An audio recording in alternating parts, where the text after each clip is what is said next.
Echuca Regional Health is based in Echuca, so and a part of the Echuca community. There was originally flooding of the Campaspe River, so 2 weeks ago, which runs north-south in Echuca, and then this week we've had flooding of the Murray River. So initially our flood response was in response to the flooding of the Campaspe and then subsequently the Murray River. Echuca Regional Health has about 1,000 staff and provides a full range of services in a regional environment.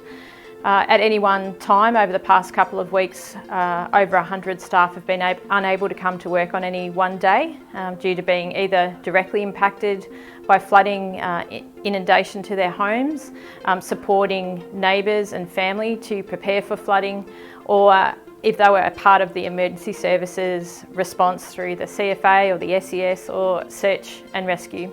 Our role as the health service in the community was to continue to provide services throughout that time.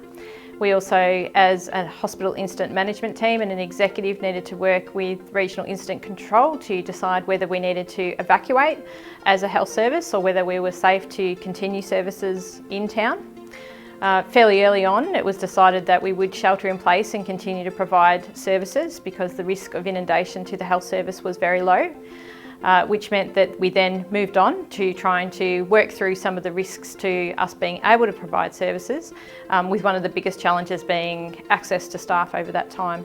As a health service, our mission was to try and maintain continuity of service for the community over this time, so particularly emergency services, birthing, theatre services, urgent dental care, so that the community did not have to worry that we wouldn't be there when they needed us.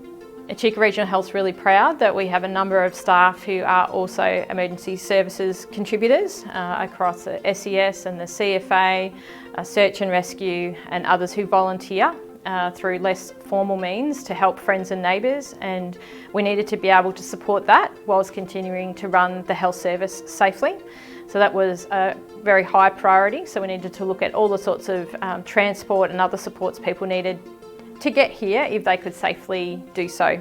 Big thank you to the effort that our staff have gone to maintain services over the past couple of weeks and what will be another tough few weeks to come.